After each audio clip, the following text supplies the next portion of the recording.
explica cómo calculamos la resistencia eléctrica. La resistencia es igual a la resistividad por la longitud entre la sección. Es una fórmula. Nosotros la resistencia la calculamos de esta forma, con esta formulita. Y esta fórmula, en ingeniería eléctrica tenemos pocas fórmulas, ¿no? Y esta fórmula explica muchos fenómenos que la vamos a usar nosotros también en el curso para explicar algunas cosas que se ven en el curso y que se ven en ingeniería eléctrica. Pero esto no es el concepto. Si ustedes le preguntan qué es resistencia eléctrica, no sé si alguno de ustedes se anima a decirme qué es resistencia eléctrica para alguno de ustedes, ¿eh? ¿Se animan a darme una definición, un concepto de lo que es resistencia eléctrica? Es la capacidad de un material para resistir el paso, para oponerse al paso de la corriente eléctrica. ¿Correcto? ¿Correcto? ¿Está muy bien? ¿Quién me dijo, quién intervino? Porque no lo he captado acá. ¿Tu nombre cuál es? Cano. ¿Ah? Cano. Cano. Ya. A ver, tú tienes un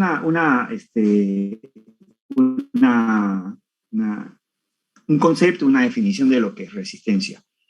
¿Alguien más se anima a dar otro concepto o el mismo concepto? Bueno, no repetir el mismo concepto, ¿no? ¿Qué entiende por resistencia eléctrica?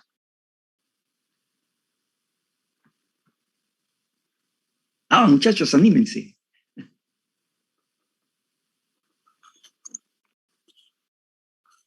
A ver, por el chat, ¿hay algo aquí? No. Ya. La propiedad de un material para poder oponerse a la corriente eléctrica. Una propiedad de un material para poder a la corriente eléctrica. ¿Cuál es tu nombre, perdón? Para oponerse a la corriente, sí. Barja. Ya. ¿Ah? Barja. Ya, Barja. Mira, lo que quiero, las dos cosas que han mencionado son correctas. Son correctas. Si nosotros tenemos el concepto de las cosas y nos piden una definición, nosotros vamos a dar una definición de acuerdo a las palabras que usamos normalmente, pero si el concepto está en la definición es correcta. ¿Ya? Entonces, la electricidad, ustedes saben que nosotros no la podemos ver, no se ve la electricidad, ¿no es cierto? No, la podemos sentir, sí, la podemos medir, sí, ¿no? Y no es que podamos verla, pero, por ejemplo, si nosotros sabemos que si tenemos dos conductores y hay una diferencia potencial entre ellos y colocamos una resistencia, va a aparecer una corriente ahí, ¿no? Los técnicos también saben eso, incluso los técnicos pueden calcular cuál es la corriente que va a aparecer ahí, todo. Pero ellos no saben por qué aparece esa corriente. Entre comillas, el ingeniero debe saber qué es lo que pasa ahí para que circule una corriente. Eso es el concepto, ¿no? La diferencia que tenemos con un técnico fundamentalmente. Entonces, fíjense, la resistencia es la oposición al paso de la corriente eléctrica. Y ustedes lo han dicho de una forma u otra forma, ¿no? Pero es la oposición al paso de la corriente eléctrica. ¿Okay? ¿Dónde vemos eso aquí? No se ve, pues. Acá no se ve. La resistencia aquí no se ve la oposición al paso de la corriente eléctrica. ¿Ok? Entonces, nosotros cuando... Pero un ratito, ya que quiero hacer algo aquí. Tengo una máquina como alumno. Y ya, ok. No se ve aquí. Aquí no sé cuál es la oposición. Quizás podríamos decir, oye, la resistividad es la oposición, pero la resistividad es resistencia, pues no, o sea, la oposición al paso de la corriente eléctrica como concepto no está en la fórmula. Y esto es la diferencia entre lo que es una fórmula y lo que es un concepto. Por ejemplo, acá tengo otra fíjense. Cuando ustedes van a hacer ¿cómo se llama? Un diseño de protección. Yo tengo acá una central, o puede ser todo un sistema aquí. Tengo una barra acá, una línea, otra barra, y acá está entregando una potencia P, ¿no? Entonces yo quiero colocar un elemento de protección aquí. Entonces, para colocar un elemento de protección aquí, nosotros necesitamos conocer cuál es la tensión nominal y cuál es la corriente nominal. Y la tensión nominal no hay ningún problema. La tensión nominal es la tensión pues, que tenemos aquí, la tensión con la cual hemos nominado el sistema, la tensión nominal. ¿Ok? Es un valor que ponemos. ¿Cuál es la corriente nominal? Bueno, con base a estas tensiones y esta carga de aquí podemos calcular la corriente, entonces es la corriente nominal. Pero hay un tercer elemento que debemos conocer para definir el elemento de protección que vamos a usar aquí, que es el poder de ruptura, el elemento de protección. No sé si alguno de ustedes se anima a decirme qué es poder de ruptura, un elemento de protección.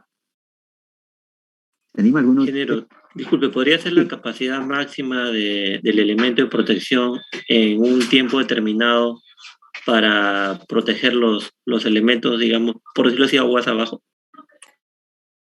Claro, claro que sí, claro que sí. Tú eres Harry, ¿no? Sí. Así es, ingeniero, de Lama. Ya, de Lama, sí. Correcto. Lo que pasa es que Harry es tu nombre, ¿no? Así es, ingeniero, Harry de Lama. Sí, Harry de Lama. Ok. Muy bien, ese es un concepto. ¿Alguien se anima a dar otro concepto de lo que es poder de ruptura?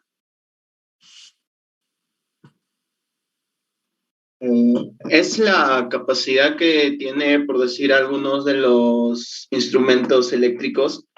En caso, por decir, haya descargas, digamos, viene un rayo y tienen cierto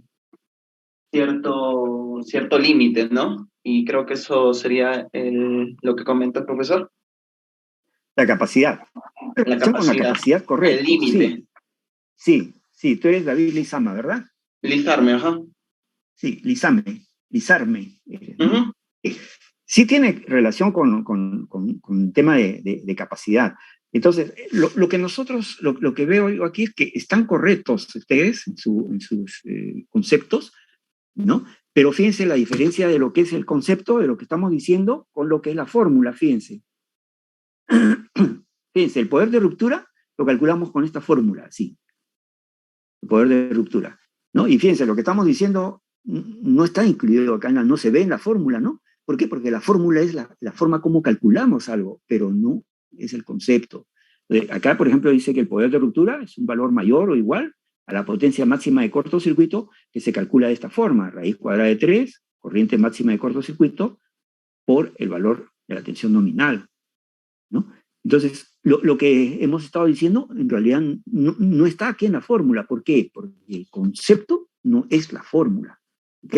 Lo que están diciendo ustedes, cuando emplean el término de capacidad del elemento, por supuesto, porque el poder de ruptura es la capacidad que tiene un elemento de protección para interrumpir una corriente de cortocircuito máxima sin dañarse. Ese es el poder de ruptura, ¿no? La capacidad que tiene un elemento de protección de interrumpir una corriente de cortocircuito máxima sin dañarse. Entonces, cuando hablamos de capacidad, cuando hablamos de ello, estamos tratando el tema conceptualmente. Lo que quiero es, igual como la resistencia, esta es una fórmula. Eso es una fórmula. Pero el concepto es otro, ¿ya? Y eso es lo que a mí me interesa, que ustedes tengan el concepto y no repitan la fórmula. Cuando le digan, pues, ¿qué cosa es resistencia eléctrica? Ah, es la resistividad por la longitud entre la sección. Eso no es el concepto. La resistencia eléctrica es la posición al paso de la corriente eléctrica. La fórmula, como se calcula, es así. Igual el poder de ruptura, la capacidad que tiene un elemento de protección, interrumpir una corriente de cortocircuito máxima sin dañarse. Se calcula de esta forma, ¿no? Ahora, ¿qué cosa es el poder de ruptura en sí? Fíjense, voy a ir un ratito a ver, vamos a... ¿Qué es en realidad un poder de ruptura? Vamos a ir un ratito aquí a ver si podemos... ya. Ok. Voy a tratar de dejar de presentar aquí. Vamos a presentar.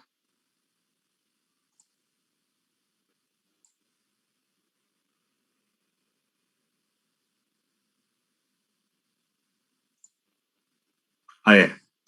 Ustedes me están viendo ahí, ¿no es cierto? Que se ve un poquito chiquito, pero me pueden ver por ahí. Fíjense, imagínense, acá están mis puños, ¿no? Mis puños. Imagínense que este puño de acá, que estoy señalando, es el polo fijo de un interruptor y el otro es el polo móvil, ¿ya? Este es el polo móvil de un interruptor. El poder de ruptura es aplicable para interruptores y fusibles. Hay solo dos elementos de protección en el mundo. O es interruptor o es fusible. Y el poder de ruptura se aplica para ambos. ¿Qué sucede? Fíjense. Acá están cerrados los contactos. Ya están cerrados. ¿Qué sucede cuando en un momento hay un cortocircuito? Acá, por mis manos, que son el polo fijo y móvil que están unidos, pasa una corriente de cortocircuito. Entonces hay un relé que dice, abre inmediatamente, ordena la apertura, acciona el elemento para poder aperturar. Esto es violento, ¿no? Esto es violento, se abre así. Pero vamos a hacerlo en cámara lenta, fíjense. El polo móvil comienza a desplazarse, ¿no? En cámara lenta comienza a desplazarse. Una vez que comienza a desplazarse, en este punto de acá, en esto de aquí, entre los dos polos, el aire se ioniza. Pero al final el polo se abrió completamente, ya abrió todo, pero acá se formó un arco entre los polos. Entonces el aire se ionizó, se formó un arco y la corriente de cortocircuito no se interrumpió, porque el arco es una corriente que permite la continuidad. El arco permite la continuidad de la corriente, ¿no? Entonces, no tuvo poder de ruptura. ¿Qué cosas inventaron inicialmente? Cuando están los polos ahí, una corriente de cortocircuito, se está separando esto, se forma un arco y un elemento que es un aire comprimido en un contenedor, así como está el aire comprimido en los grifos para inflar las llantas, suelta aire y sopla el arco que se formó, rompe el arco. Y al romper el arco le dimos poder de ruptura, porque el tema es que se forma un arco eléctrico y la corriente de cortocircuito sigue operando, ¿no? Alguien dijo, oye, pero si no queremos que se forme el arco, pongamos pues que no haya aire, pongámoslos en aceite. Y sí, correcto, pusieron los polos, los metieron en un contenedor en aceite, ¿no? El aceite es un aislante, es un dieléctrico y evita la formación del arco, pero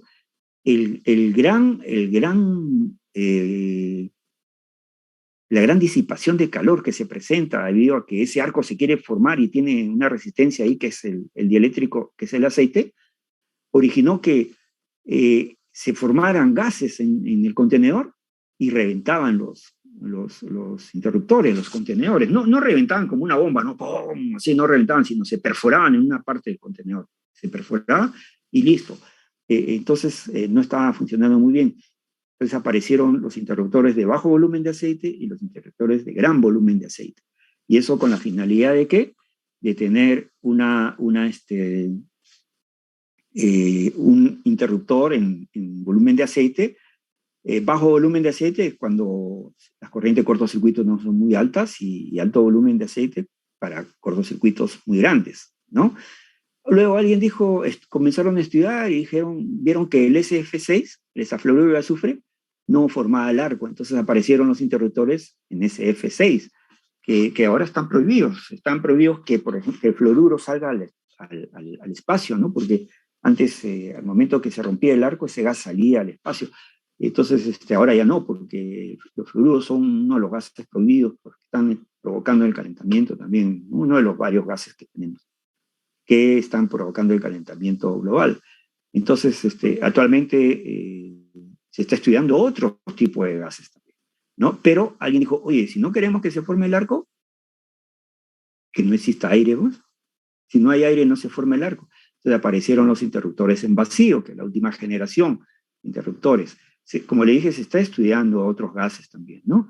Pero el problema con los interruptores en vacío es que el contenedor tiene que ser tan hermético y a veces no entra un poquito de aire y se forma un arco y ahí se nos malogra el tema, ¿no? Entonces, se está estudiando también otros gases, ¿no? Para reemplazar al hexafluoruro.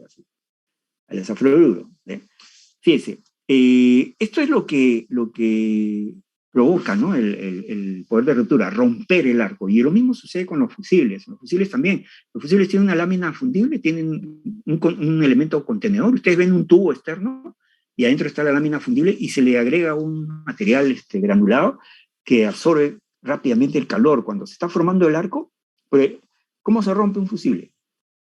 Un fusible está pasando una corriente por la lámina fundible, aparece un cortocircuito, la corriente se incrementa, pero en cámara lenta, ¿cómo sería? el fusible es sólido, ¿no es cierto? Por la temperatura producida por el efecto Joule de la corriente que está circulando, alguna parte del fusible se convierte en líquido y luego pasa a gas, ¿no? Entonces hay un periodo muy rápido, eso se rompe rápidamente, ¿no? En una sola parte, no es que se desaparezca toda la lámina. Bueno, en ese tramo de que se está calentando la lámina fundible, se está volviendo líquido y después gas, irradia calor. Ese calor es absorbido por ese material granulado que tenemos allí, y ese material se vaporiza rápidamente, se gasifica rápidamente. Entonces, el contenedor del fusible tiene una valvulita ahí. Las válvulas son permitir un flujo en un solo sentido, ¿no es cierto? Entonces hay una valvulita. Entonces el gas que se forma en el interior, porque ese material granulado que está metido en el contenedor con la lámina fundible, se gasifica y hace una alta presión. Entonces en un momento rompe la válvula aquí y se escucha así y sale como un castillo, eso que hacemos con los cohetes, sale el arco. Entonces le dimos poder de ruptura. ¿Ya? Bueno, esos temas que estamos explicando son temas para tratar de ver cómo es que pretendemos que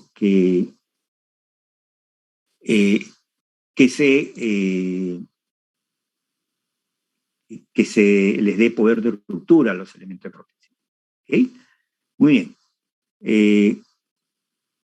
A ver, estábamos viendo esta parte de aquí, ¿no? A ver, permítanme un ratito porque había dejado de presentar. Vamos a presentar.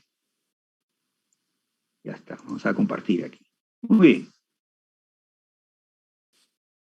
Voy a apagar mi cámara, ¿eh? Ya. Bueno, a través de la plataforma virtual entregamos las exposiciones, textos del curso, información relevante para el curso que lo hemos conversado ya, ¿verdad? Bien, vamos a ver ahora. Hay una bibliografía, ya la vimos, no vamos a repetir esta bibliografía, la vimos en el sílabo, las inforeferencias, las normas de terminología. Esto también, si ustedes dan un clic aquí, si lo ponemos acá, esto también da es un link, ¿no? A esto, ¿verdad? Para tener esas normas, ese código, ¿no? Todo ello. Bien, ¿qué es ingeniería? Vamos a dar un poquito de definiciones. ¿Qué es ingeniería? A ver cómo estamos de tiempo, cómo estamos con el avance. Ok, ya. Fíjense, ¿qué es ingeniería? La ingeniería es algo desarrollado hace mucho tiempo, ¿no? Los egipcios han tenido que aplicar mucha ingeniería para poder desarrollar lo que son las pirámides, ¿verdad? Los incas han tenido ingeniería y han tenido muchísima ingeniería. Los que han ido a Machu Picchu, por ejemplo, han visto una ciudadela muy bien construida que tiene pisos de roca y que también tiene unas canaletas que han perforado, han dado unas canaletas en el piso, que cuando llueve por ahí pasa el agua, entonces no malogra toda la estructura de las viviendas. Por ahí corre a chorros, ¿sabes? El agua, y esa agua es aprovechada para los andenes, para regar los andenes que hay alrededor del cerro que contiene Machu Picchu y cerros aledaños. Hay andenes y ahí han sembrado, ¿no? En ello. Para hacer todo eso es ingeniería. Planificar Machu Picchu, por ejemplo, alguien tiene que haber pensado, oye, el Intihuatana, ¿no? El reloj solar, vamos a ponerlo en este punto, aquí vamos a poner las viviendas de, qué sé yo, pues de los notables, aquí van a estar las vírgenes del sol, aquí van a estar la gente que trabaja en el mantenimiento de la ciudadela, etcétera, ¿no? Entonces, eso es hacer ingeniería. Y es más, si ustedes tienen, yo tengo unas fotos por ahí, pero no las he puesto todavía. Si ustedes tienen, fíjense, las puertas que tiene las construcciones incas, son piedras en principio, puestas, sobrepuestas, no son pegadas, son piedras sobrepuestas, o sea que han calculado muy bien, han perforado muy bien, han limado bien las piedras para que encajen bien, ¿no? Y en la puerta, fíjense, en la parte superior, han puesto una viga horizontal, ¿no? Superpuesto sobre las otras piedras para que las piedras que vienen por encima se sostengan ahí, no se caigan. Eso es ingeniería. Todo eso es ingeniería. Abbott en 1985 decía, es una profesión en la cual el conocimiento de las ciencias matemáticas y naturales. ¿Cuáles son las ciencias matemáticas y naturales? Las que estudiamos pues, cuando ingresamos a la universidad. Cuando ingresamos a la universidad nos enseñan matemáticas, física, química. Física, química son las ciencias naturales y las matemáticas, ¿no? Adquirido mediante el estudio, la experiencia y la práctica, se aplica con buen juicio a fin de desarrollar las formas en que se puede utilizar. Ojo, esto es importante, de manera económica. Vamos a subrayarlo. Se puede utilizar de manera económica los materiales y la fuerza de la naturaleza en beneficio de la humanidad. Eso es ingeniería. Nosotros usamos la fuerza de la naturaleza en beneficio de la humanidad, pero de manera económica. Si nosotros hacemos una excelente obra de ingeniería, pero los beneficios que tenemos de esa obra no superan los costos, no es ingeniería. ¿No? No es ingeniería. Fíjense, Heide y otros, en 1979, dijo, el ingeniero como el científico reciben una educación completa en matemáticas y ciencias naturales. El científico usa sus conocimientos principalmente para adquirir nuevos conocimientos. El científico usa lo que conoce de la ciencia y descubre nuevos conocimientos, descubre nueva ciencia. Eso es lo que hizo, por ejemplo, Newton. Newton sentado en un árbol, ¿lo recuerdan? ¿No? Lo que nos han contado, un manzano y la manzana, cae una manzana y él se pone a pensar, oye, ¿por qué la manzana vino hacia abajo y no se fue hacia el espacio? Y al final comenzó a hallar pues su regla de la gravedad y todo ello, ¿no? Él dijo su famosa fórmula de que la fuerza es igual a la masa por aceleración. Newton, no dijo que la fuerza es igual a masa por aceleración. Él dijo que la fuerza es proporcional a la variación de la velocidad de la masa. Eso es lo que él dijo, la fuerza es proporcional a la variación de la velocidad de la masa. Y eso por internet lo pueden encontrar, está firmado por Newton. Y fíjense, pero la variación de la velocidad de la masa es la masa por A. La variación de la velocidad es la aceleración, entonces más m por A. Fuerza es igual a la masa por aceleración. ¿Okay? Heide dice, mientras que el ingeniero lo aplica para diseñar y desarrollar dispositivos. O sea, el científico busca nueva ciencia. El ingeniero lo aplica para diseñar y desarrollar dispositivos, estructuras y procesos utilizables. El científico busca conocer, el ingeniero aspira a realizar. Einstein, ¿qué hizo? Cuando Einstein, en la época de Einstein, se sabía de la electricidad, se sabía del magnetismo, pero no había relación entre la electricidad y el magnetismo. Él estudió y halló la relación entre la electricidad y el magnetismo y dio las reglas del electromagnetismo. ¿Correcto? Wright dice, la ingeniería se considera tanto un arte como una ciencia. Ya somos artistas también nosotros, ¿no? Abarca en sí un sistema de principios, métodos y técnicas que no pueden aprenderse simplemente estudiando, siendo necesario, al menos en parte, la experiencia y la práctica profesional, razón por la cual, para tener al menos en parte la experiencia y la práctica profesional, desarrollamos un estudio de ingeniería en el curso que abarca no solamente diseño, sino también análisis económico, ¿no? Parecería que nos va a complicar el curso, va a ser muy difícil. No, muchachos, va a ser bien fácil. La teoría la vamos a dar en clase y todo lo van a desarrollar con hojas de cálculo que también las proporcionamos, y si tienen algún software, acceso a un software, también lo utilizan. ¿Okay? Los ingenieros buscan soluciones económicas, de modo que sus beneficios sean a los gastos, lo que dije hace un instante, ¿no? ¿En qué nos desarrollamos los ingenieros? En investigación, por supuesto, en desarrollo también, no solamente desarrollo de sistemas, también desarrollo, por ejemplo, estamos hablando de esto de todas las carreras de ingeniería, ¿no? Entonces hablamos de desarrollo también de, por ejemplo, de plantas industriales, en diseño, por supuesto, el diseño civil, el diseño eléctrico, el diseño arquitectónico, todo lo que ustedes gusten. Producción también, la producción puede ser producción industrial, la producción puede ser generación de electricidad, etcétera, ¿no? En operaciones, claro, operaciones de plantas industriales, operaciones de sistemas eléctricos, en ventas también, porque hay elementos que solo pueden tratarlo entre ingenieros. Si, por ejemplo, hay equipos de minería, muy costosos, pero que tienen una alta tecnología. El vendedor se pierde pues tratando de explicar los beneficios de ese equipo a un ingeniero, entonces tiene que ser un ingeniero el que venda, ¿no? En administración también, incluso hay una ciencia para la administración que se sigue en ingeniería, y también en enseñanza. En enseñanza, yo tengo colegas que están, alguno de ellos está todavía en la uni, que desde que salió de la universidad se quedó en la uni, está enseñando y él está dirigiendo uno de los institutos que tenemos ahí en la universidad. Entonces hay gente que sale de la universidad y se dedica a la enseñanza, ¿no? Bueno, en mi caso no es así, yo recién en el año 80, yo salí en el 73 y en el 80 ingresé al rubro de enseñanza, ¿no?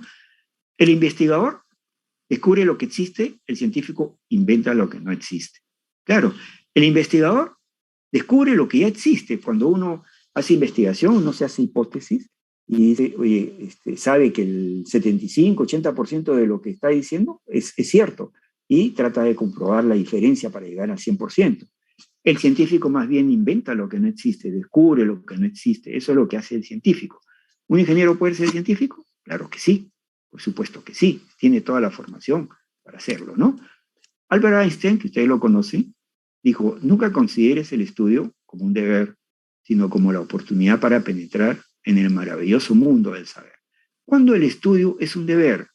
Cuando estamos en Pauliche, pues el estudio es un deber cuando estamos en colegio, cuando estamos estudiando primaria, secundaria, ahí cuando nuestros padres en la mañana nos despiertan, sobre todo la madre, levántate muchacho, ¿no? Hay que ir a clase y todo eso. Ese es un deber, pero en la universidad ya no. En la universidad es la oportunidad de penetrar el mundo del saber. ¿No? En la universidad ya no estamos obligados. Si quieren, no estudiamos. De repente, ok, copiamos, ya, listo, y aprobamos el curso y salimos. Muchachos, es cierto, pero piensen bien esto. En principio, un alumno que copia cree que engaña al profesor. No, se engaña a él solo, porque se está engañando. Cuando sale como profesional, ahí lo quiero ver. Cuando tiene que desarrollar cosas, se va a acordar, oye, yo estudié eso en tal curso, y a ver, ¿dónde están mis copias? Vamos a revisar. Suceden esas cosas, ¿ya? Y entonces no perdamos esa oportunidad de ingresar a ese mundo del saber y saquemos provecho, el mayor provecho que podamos de los cursos que llevamos y de los ingenieros, ¿no? Acá vamos a empezar lo que es terminología. Les voy a pedir 5 minutos de descanso, ¿ya? Para tomar un poco de aire, ¿ok? 5 minutos de descanso porque, digamos, son las 5:34, a las 5:40 nos volvemos a reunir. No sé si tienen alguna consulta, algo que desean comentar. La energía eléctrica, que está aquí en algunas apreciaciones sobre redes de distribución. Este es un video corto que vamos a verlo, ¿no? Ustedes pueden copiarlo también si desean, y aquí está explicado sobre este tema de norma de terminología eléctrica. Y vamos a proyectarlo, vamos a verlo en sí. Permítame un momentito. A ver, vamos a poner aquí. Y vamos a compartir un video, ¿no? A ver, voy a ponerlo aquí. Aquí vamos a ponerlo en avanzado, compartir. Ya, aquí está.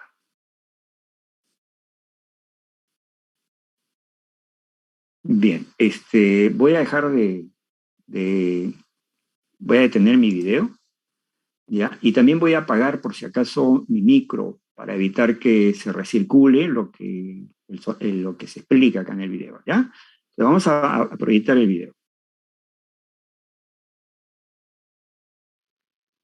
En este video vamos a ver algunas características que el sistema de distribución de energía eléctrica ha adoptado en algunas partes del Perú.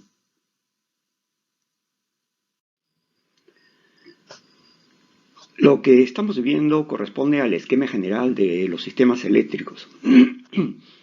Este esquema está contenido en una norma de terminología y simbología de la Dirección General de Electricidad del Ministerio de Energía y Minas. Esta norma en realidad es una norma bastante amplia, bastante grande.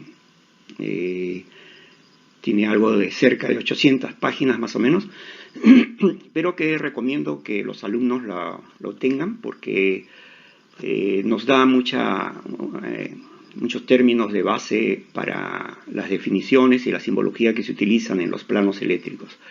Este esquema se obtuvo de una norma belga.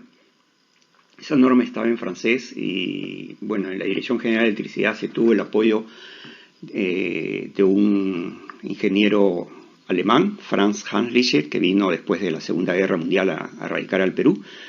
Y él ayudó mucho con las traducciones porque era una persona que hablaba 7 idiomas. La norma belga estaba en francés. Sin embargo, el esquema en sí se adapta muy bien a los sistemas eléctricos definidos en nuestro país. El tema es que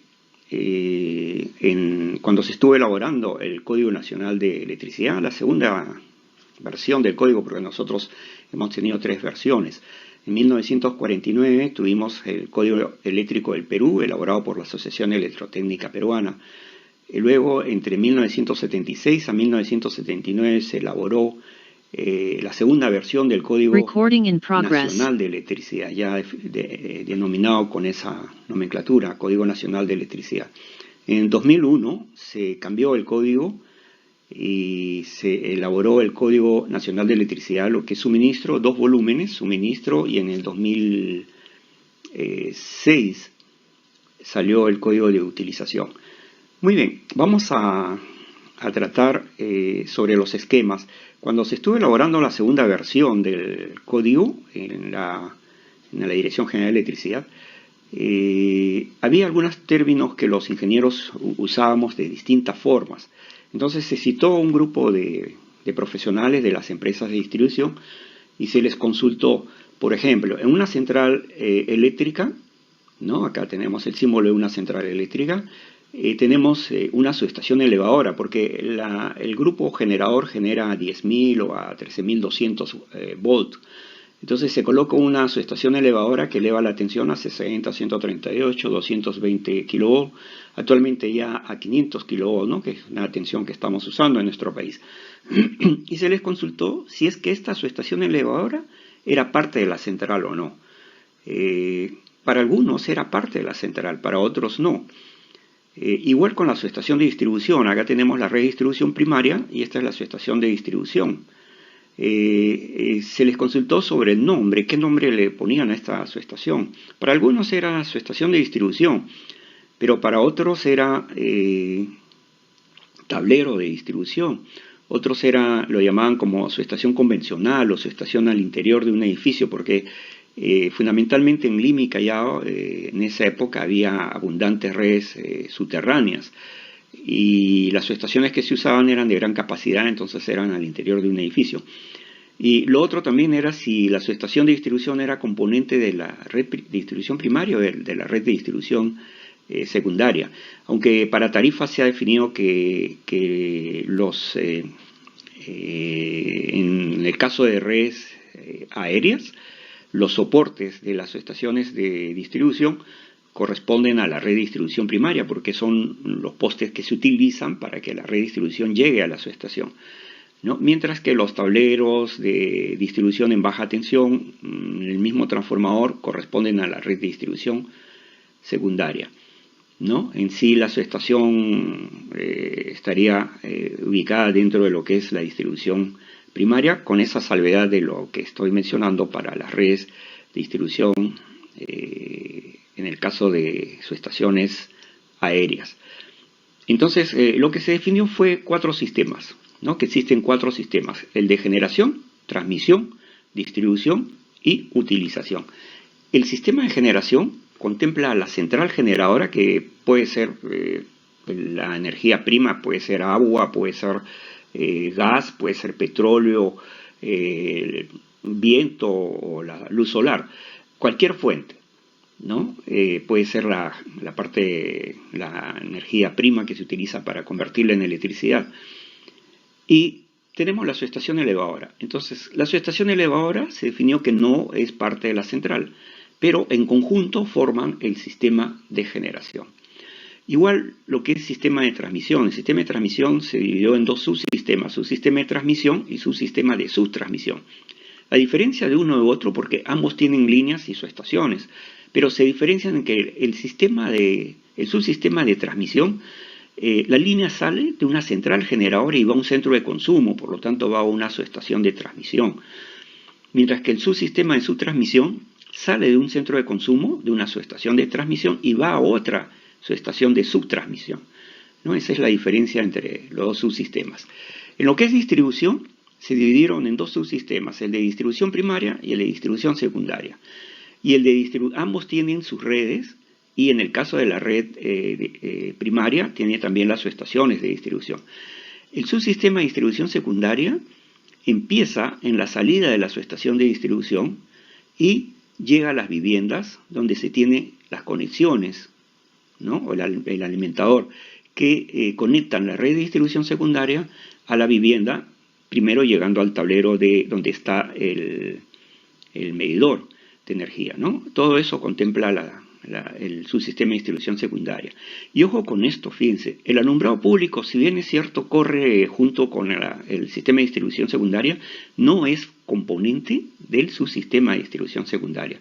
El alumbrado público, de acuerdo a la ley de concesiones eléctricas, en el Perú es considerado como un servicio de alumbrado público, que está concedido a las empresas de distribución, quienes se encargan de mantenimiento, de la operación y mantenimiento.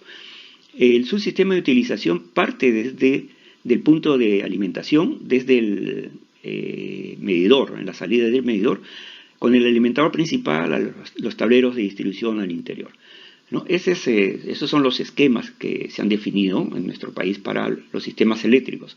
Observan que acá hay un símbolo de una central eléctrica. Entonces esa central eléctrica puede estar ubicada en distintos puntos. Si está ubicada en este punto superior, entonces se desarrolla todo el sistema, todos los sistemas para llegar a los usuarios, ¿no?, de baja tensión. En algunos centros poblados de nuestro país, nosotros tenemos centrales generadoras, fundamentalmente térmicas, que alimentan directamente un subsistema de distribución secundaria, y sería el sistema más pequeño, ¿no?, que tenemos en nuestro país. Lo que estamos viendo en esta lámina es la constitución de una instalación de distribución. Es un esquema muy similar al anterior, pero un poco más desarrollado. Las tensiones que aparecen en este esquema son las que se definieron para el sistema interconectado centro-norte en el Perú. En el Perú nosotros tuvimos tres sistemas aislados, ¿no?, el norte, centro y sur. El sistema el norte con el sistema centro se unieron a través de una línea de Lima a Chimbote y se definieron estas tensiones. Luego, posteriormente, se unió la central de Antunes de Mayolo, la más grande que tenemos en nuestro país, con Arequipa, la subestación de Socabaya, y se unió el sistema sur para formar lo que conocemos ahora como el sistema eléctrico interconectado nacional, el SEIN. Bueno, ahí se definieron estas tensiones para el sistema interconectado centro-norte de 220, 60, 10 y 0,22 kV. En nuestro país posteriormente han aparecido otras tensiones, ¿no? También se utiliza 138 y en distribución en media tensión, distribución primaria, también se utiliza 20, 22,9, ¿no? 13,2 también. Bien, una constitución de distribución contempla desde la generación hasta la utilización. En realidad las centrales generadoras no tendrían sentido de existir si es que no existen usuarios, ¿no es cierto? Obviamente, si no existe demanda, no puede haber oferta de energía eléctrica. Ahora, esa demanda puede darse incluso a nivel de 60 kV. Por ejemplo, las acerías utilizan 60 kV para alimentarse porque tienen un consumo muy alto.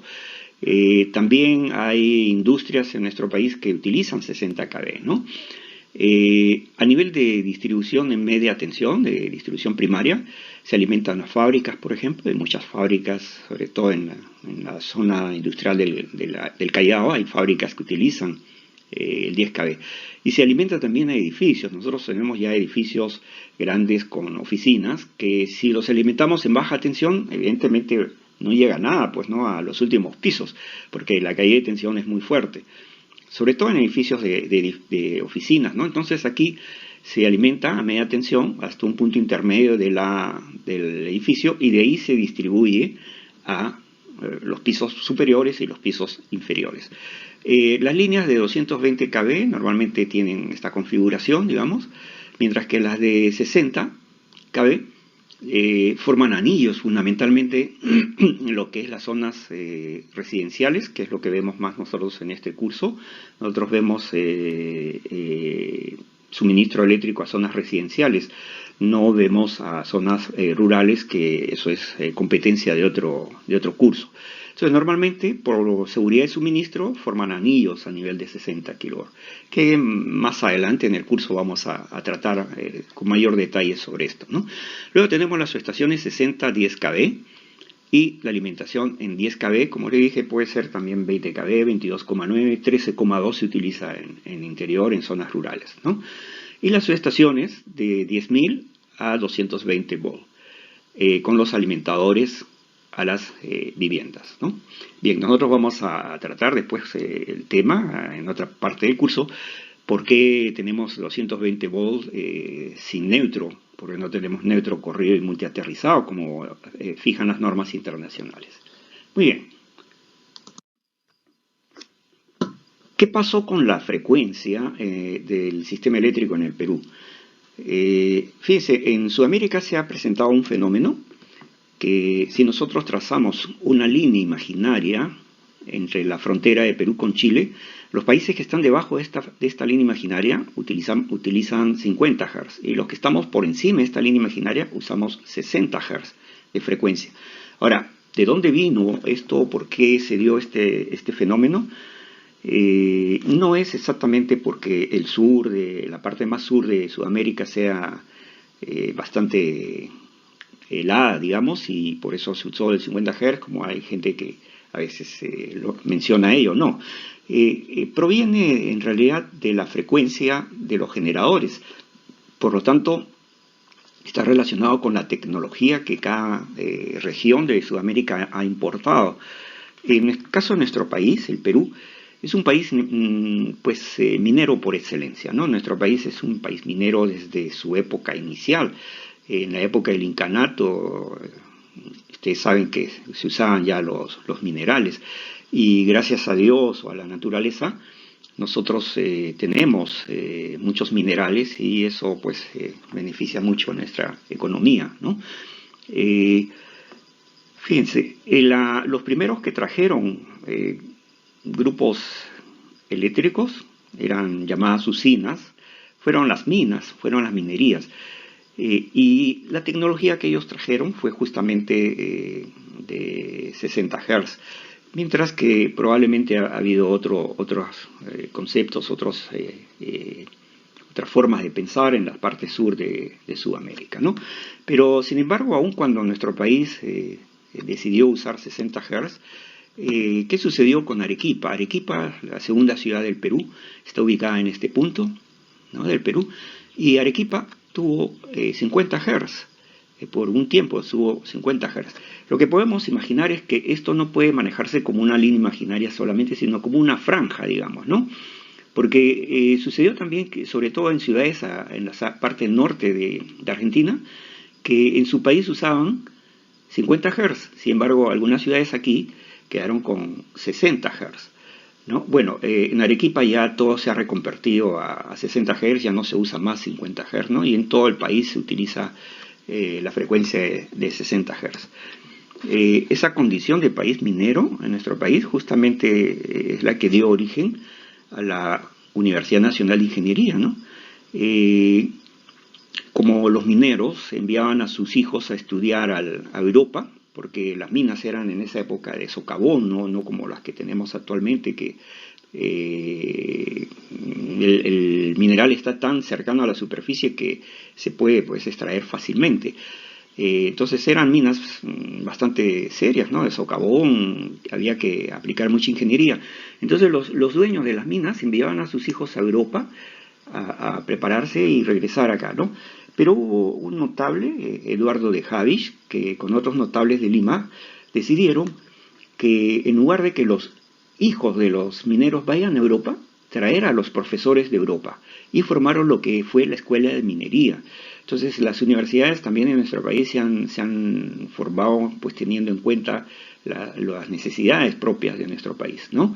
Entonces la Escuela de Minería solo se enseñaba mina, ¿no? Minería y metalurgia. Posteriormente ya la UNI se formó, se amplió, ¿no? Tiene mecánica, mecatrónica, electricidad, electrónica, telecomunicaciones, civil, todas las ramas de ingeniería menos lo que es agronomía, ¿no? Que eso corresponde a otra universidad. Y también tiene arquitectura, que arquitectura no es necesariamente ingeniería, pero está muy ligado a ello, ¿no? Igual la Universidad del Callao, bueno, como está ubicada en el puerto principal de Perú, que es el Callao, está mirando al mar, ¿no? Entonces, como está mirando al mar, apareció la Universidad Técnica del Callao. Inicialmente fue Universidad Técnica del Callao, donde teníamos el área de mecánica, que básicamente se enseñaba ingeniería naval, y el área de lo que es pesquería, ¿no? O sea, son las dos ramas que iniciaron la Universidad Técnica del Callao. Bueno, luego con el tiempo, pues la Universidad del Callao ya se llama ahora Universidad Nacional del Callao, y ha abarcado más ramas, ¿no? Se ha ampliado ingeniería eléctrica y electrónica, se ha ampliado con ingeniería industrial y de sistemas, también hay contabilidad, hay administración, toda una serie de ramas, ¿no? Que ustedes conocen, matemáticas, enfermería inclusive, ¿no? De ahí salen licenciados en enfermería que apoyan en nuestro país en distintos hospitales, ¿no? Y clínicas. Eso fue un poco lo que ha sucedido con el tema de la frecuencia.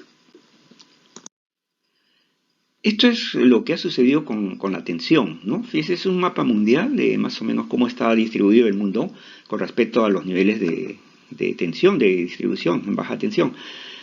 Observen el color, ¿no? Nosotros estamos pintados acá con el Perú con el color celeste y usamos 220 volts con 60 Hz. No tenemos neutro corrido multiaterrizado, ¿no? Salvo en los sistemas 380-220 que fundamentalmente son al interior de nuestro país, ¿no? Pero fíjese, ¿qué otros países utilizan esa tensión? Brasil, ¿no? En algunas partes, algunas islas por aquí y por esta zona de aquí. Y después nadie más usa 220 volts. Ahora, ¿por qué apareció 220 volts? Debe ser que los primeros ingenieros que hicieron redes de distribución para servicio particular tuvieron alguna influencia tal vez de Brasil o no lo sé, ¿no? Tuvieron alguna influencia y decidieron usar esa tensión. Y aún algo que es delicado es que no tenemos neutro corrido multiaterrizado. Nosotros en el curso más adelante vamos a ver la importancia de tener un sistema con neutro corrido multiaterrizado. De hecho, las normas internacionales reconocen los sistemas solamente con neutro corrido multiaterrizado. Nuestros colegas argentinos, ¿no? Argentinos y chilenos, cuando se conversa con ellos se sorprenden que no tengamos nosotros un neutro corrido multiaterrizado. Pues en el curso nosotros en su momento vamos a ver la importancia de ese neutro, ¿eh? Bien, observen que 220 pero a 50 Hz se usó en toda la parte sur de Sudamérica, ¿no? Esto originó justamente la diferencia de frecuencias entre 50 y 60. Brasil usa mayoritariamente 60 Hz y ustedes conocen el problema de la central de Itaipú, una central bastante grande, ¿no? Que pertenece a Brasil y Paraguay. Paraguay utiliza 50 Hz mientras que Brasil usa 60 Hz. Es una central que produce 14.000 megawatts. Imagínense nosotros en el Perú con una demanda de 7.500 megawatts en el año, con una central de 14.000 megawatts, pues resolvemos nuestro problema por mucho tiempo, ¿no? Pero Brasil pues requiere mucha energía. Y entonces la mitad de la central pertenece a Paraguay y la otra mitad pertenece a Brasil, pero generan con distintas frecuencias, porque Brasil tiene 60, Paraguay tiene 50. Entonces, claro, eso ya está resuelto, ¿no? Porque se utiliza una unión a corriente continua. La parte de Paraguay se convierte a corriente continua, se entrega a corriente continua a Brasil y Brasil lo reconvierte a corriente a 60 Hz, ¿no? Fíjense, ¿quién más utiliza 220 con 50 Hz? Casi toda esta parte del mundo, ¿no? El Asia, Europa, África, ¿no? 110 volt con 60 Hz, ¿quiénes utilizan? Toda esta zona. 110 a 60 Hz, toda esta zona, todo el norte de Sudamérica. O sea, estamos hablando pues, de Ecuador, de Colombia, de Venezuela, Brasil, todo Centroamérica, México, Estados Unidos, Canadá, ¿no? Todas estas zonas utilizan 110 con 60 Hz. Y aquí están otras partes también, ¿no? Del mundo. Acá también una parte de una isla que utiliza esas tensiones, ¿no? Además también se utiliza 110 con 50 Hz, pero eso básicamente en unas islitas. Acá hay una isla bastante grande, por supuesto, y acá, ¿no? Otras islas que tienen esos niveles, ¿no? Entonces este es el mapa, pues, el mapa de cómo quedó los niveles de tensión, ¿no? Y aquí confirmamos también que 60 Hz se utiliza al sur de Sudamérica y que para acá hacia el norte usamos, 50 Hz y hacia el norte usamos 60 Hz. Muy bien.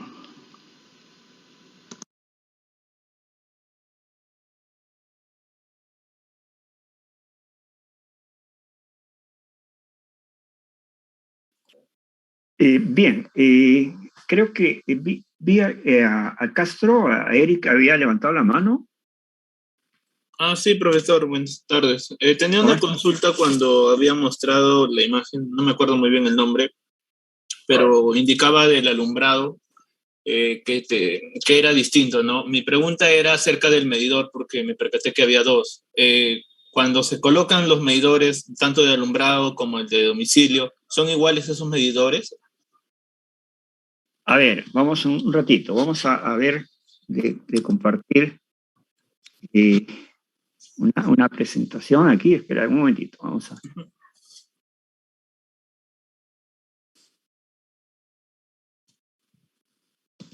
A ver.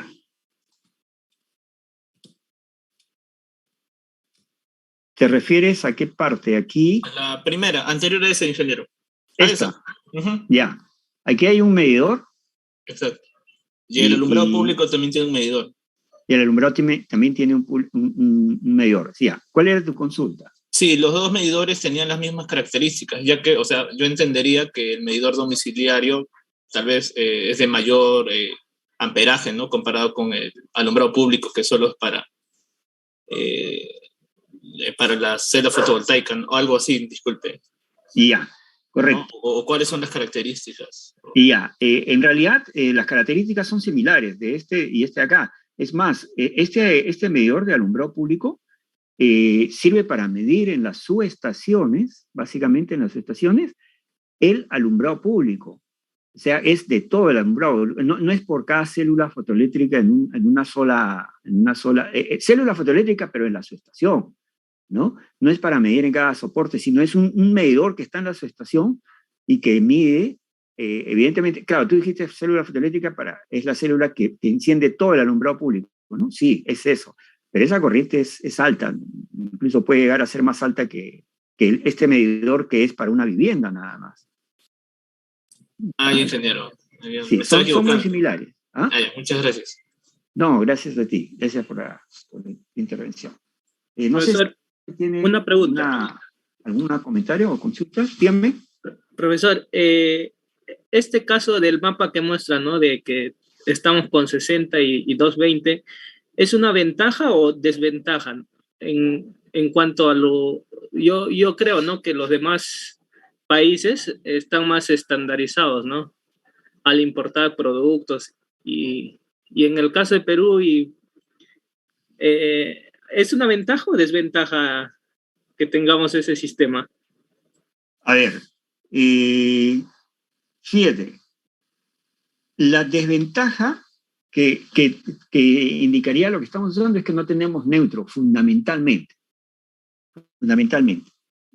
Porque si tuviéramos neutro, no importa que tengamos 110 o 120, pero que tengamos neutro.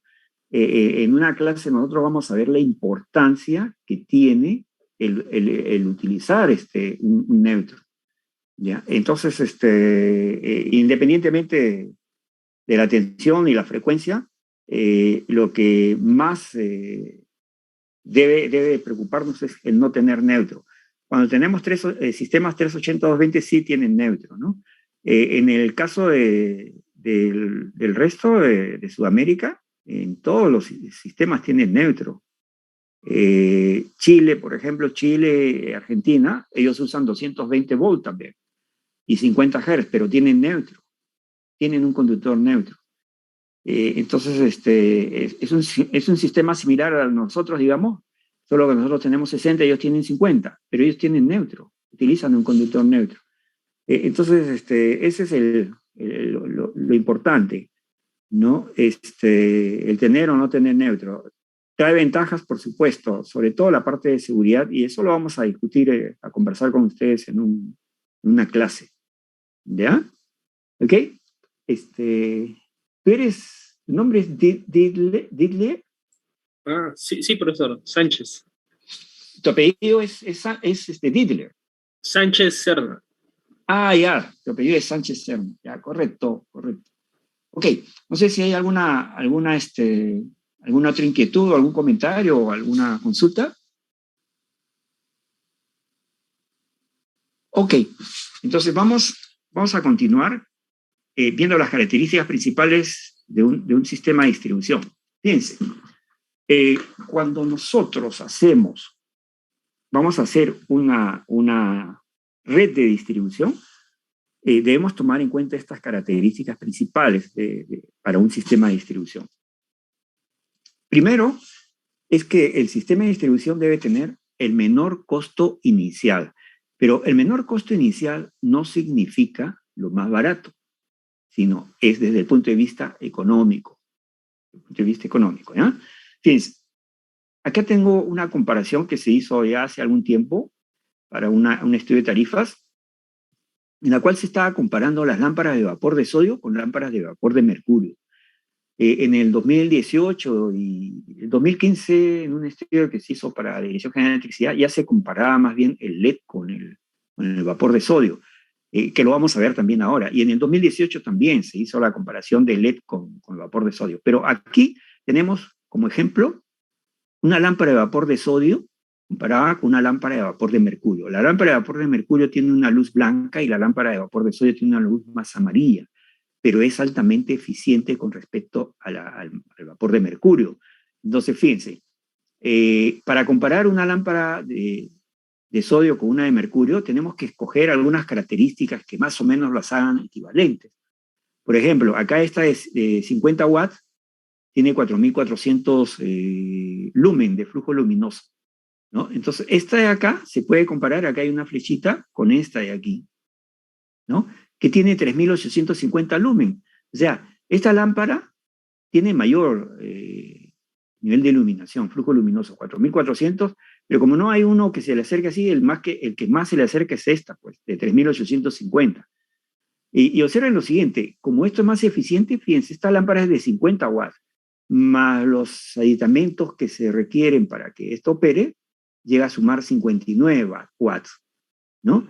Mientras que esta es de 80 watts, más todo lo que se le agrega también para que opere, requiere de una potencia de 89 watts. Entonces estamos comparando una lámpara de 59 watts contra una de 89 watts. De ahí ya hay un problema de eficiencia, ¿no?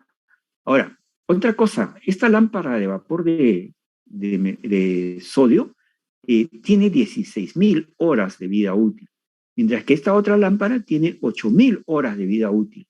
Entonces, quiere decir que cuando cambiamos dos lámparas de esta, recién cambiamos una de esta. ¿Ya? Entonces, eso también es algo que va en contra, digamos, de esto, ¿no? Lo otro es, claro, al tener menor potencia, Esta requiere 59 watts, la otra requiere 89 watts. Es bastante la diferencia. Evidentemente el consumo de energía es mayor, las pérdidas en las redes también son mayores, etcétera, ¿no? Pero fíjense, si observamos los costos, la luminaria, o sea, el elemento que contiene a la lámpara, cuesta $47.58. Esta lámpara cuesta la luminaria 47,58. Costaba en esa época que se hizo este análisis, ¿no? Mientras que la lámpara costaba $6,41. Sumado es 53,99, digamos $54. $54 cuesta el artefacto más la lámpara, o costaba en esa época. Mientras que aquí, si los observamos, fíjense, la luminaria cuesta 24,13 y la lámpara solo 1,29. Sumado, cuesta $25,42. O sea, el artefacto de alumbrado más la lámpara cuesta $25,42. Observen con esto de acá. Esto de aquí cuesta la mitad de esto, ¿no? Entonces, si nosotros decimos menor costo inicial, lo más barato, no vamos a ir por esto. Pero, sin embargo, cuando hacemos el análisis económico, considerando que hay menor potencia, porque es más eficiente en esta lámpara, tiene mayor periodo de vida útil, el doble de la otra. Si hacemos esos análisis, y esos análisis se han hecho acá, para tomar en valor presente con costos a futuro, el consumo eléctrico a futuro, las reposiciones a futuro, todo ello, fíjense, en valor presente, esta lámpara costaría $414,93, haciendo un análisis con un horizonte de 30 años. 414,9, digamos $415. Mientras que esta de acá costaría $571,99.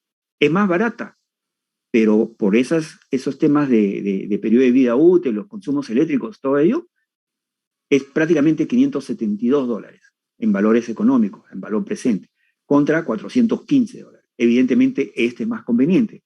Eso es la forma de demostrar que el menor costo inicial, pero desde el punto de vista económico, no es lo más barato. Esto es más caro que esto de aquí. Económicamente resulta más cómodo, ¿no? Ahora, acá hay un resultado de un análisis que se hizo, esto se hizo en el 2015 para la Dirección General de Electricidad, pero en realidad aquí está el archivo.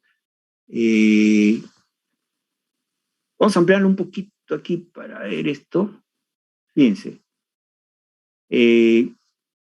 Este análisis se repitió para el 2018 y les voy a decir también qué resultados se obtuvieron. Fíjense, ahora que estamos acá comparando una luminaria de vapor de sodio de 400 watts contra una de vapor de LED. El LED es más eficiente que esta luminaria.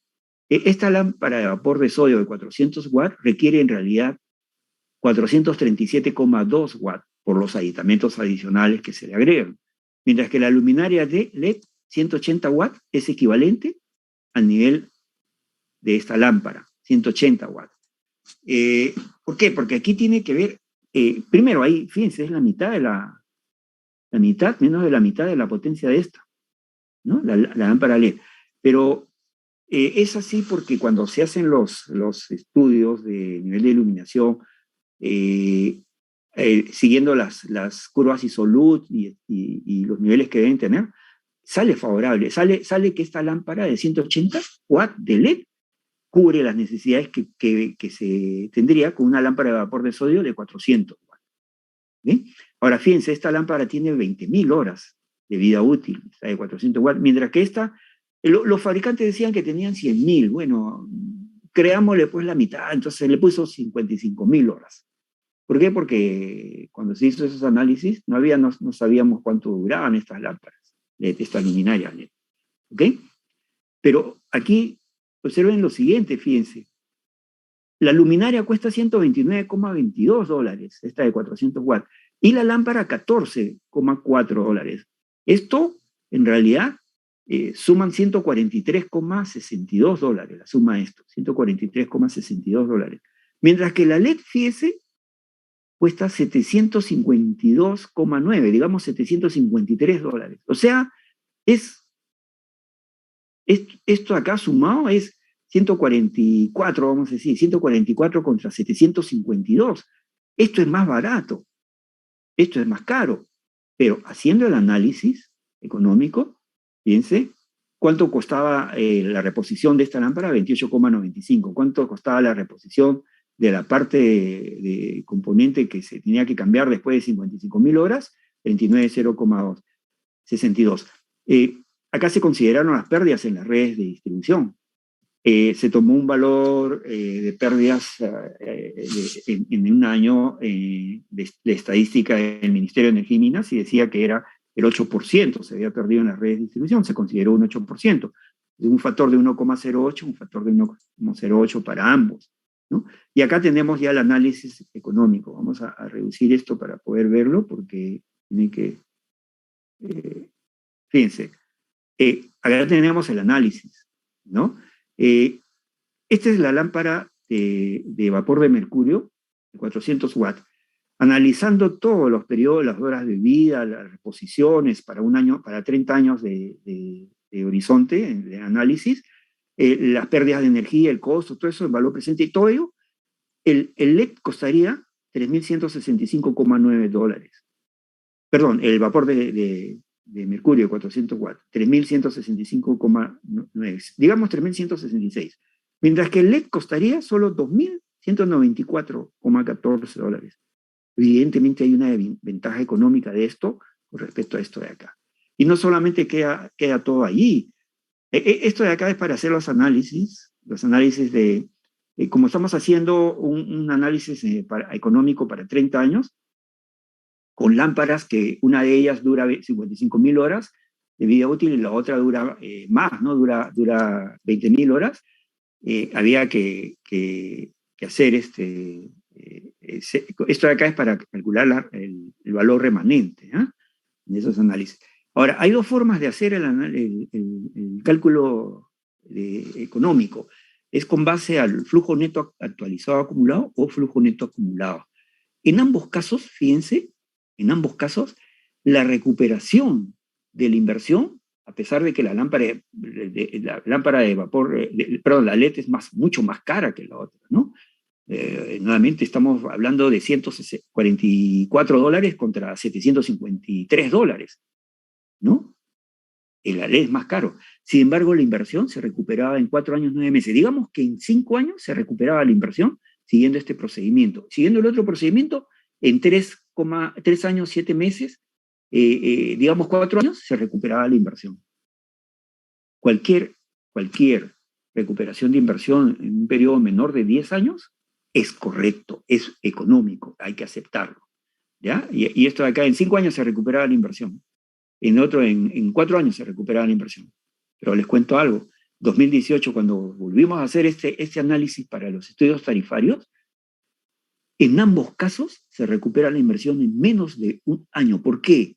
Porque este costo de $753 de este LED han caído casi a la tercera parte, de 2015 al 2018. ¿Por qué razón? Porque el mundo está usando mayoritariamente LED en el alumbrado público. Tanto es así que actualmente en el mercado nacional ya no encuentras vapor de sodio. Ya no encuentras, todo es LED. Ya no encuentras vapor de sodio.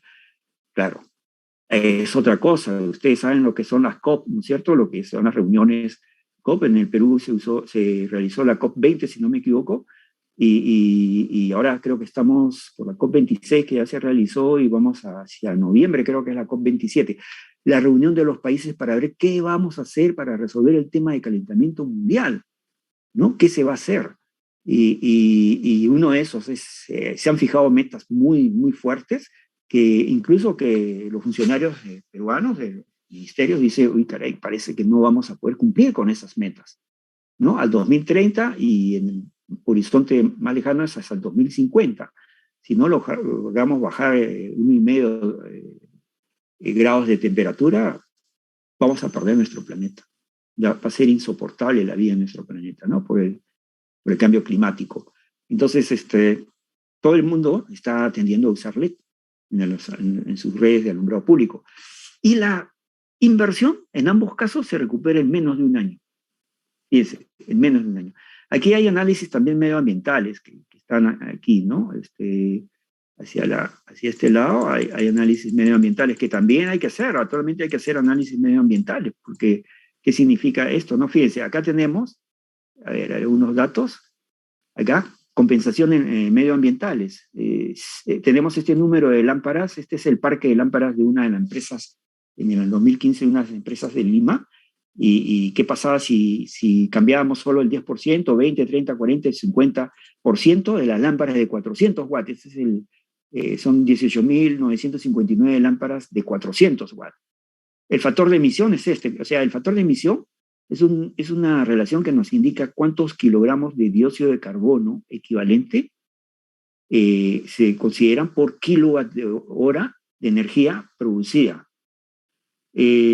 ¿Cómo se calcula este factor?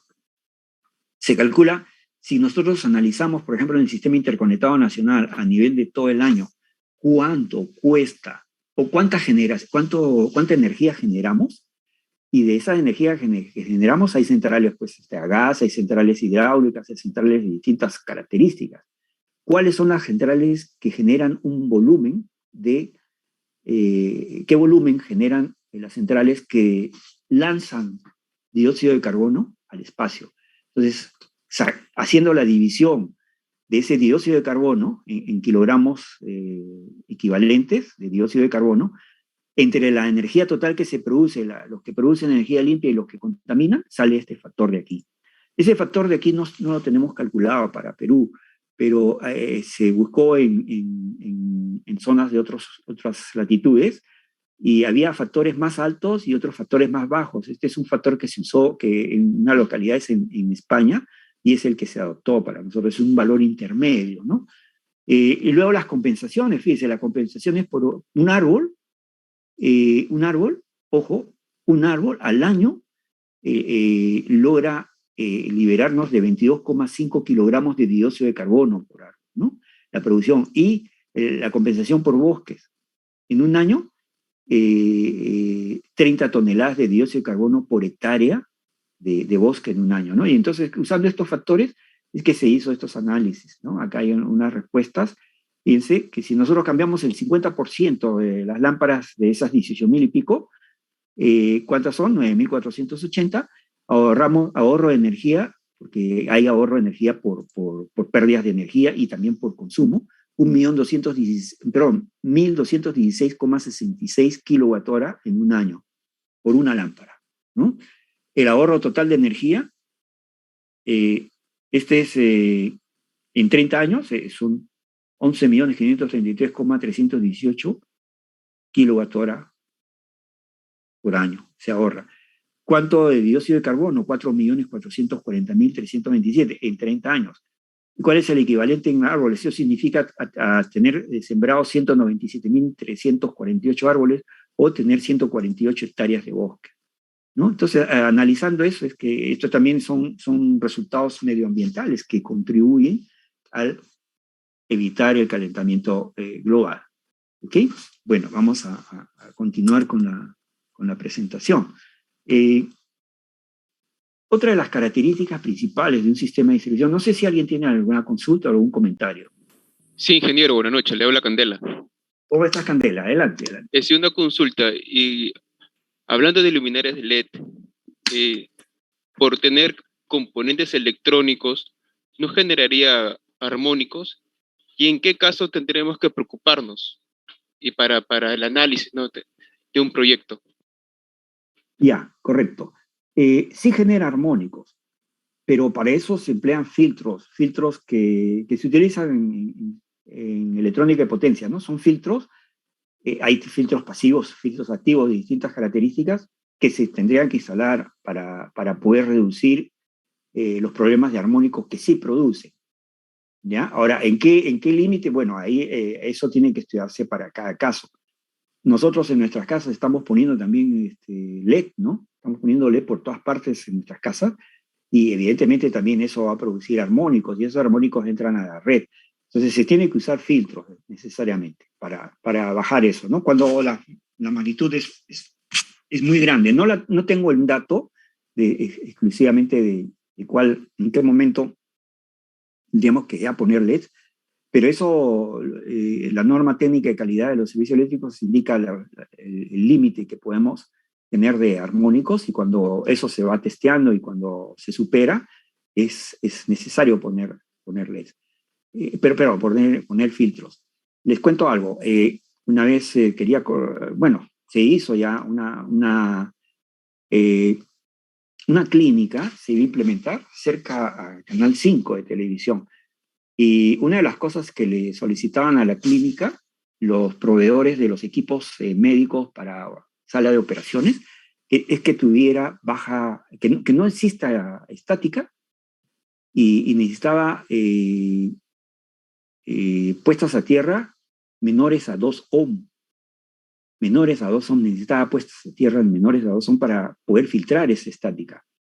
Si no, la garantía del vendedor de equipos no cubría esa garantía y bueno, en una sala médica hay equipos electrónicos pues, de alta precisión, de mucha calidad. Entonces, para hacer eso es salvable. Ellos tuvieron que hacer 14 pozos unidos, entre todos los pozos unidos, y llegaron a tener menos de 1 ohm, en realidad, con 14 pozos. Pero tenían otro problema con los armónicos. Entonces, la empresa que suministraba los equipos médicos para salas de operación le dijo, muy bien, está muy bien lo del pozo, pero ustedes tienen armónicos, habían medido los armónicos.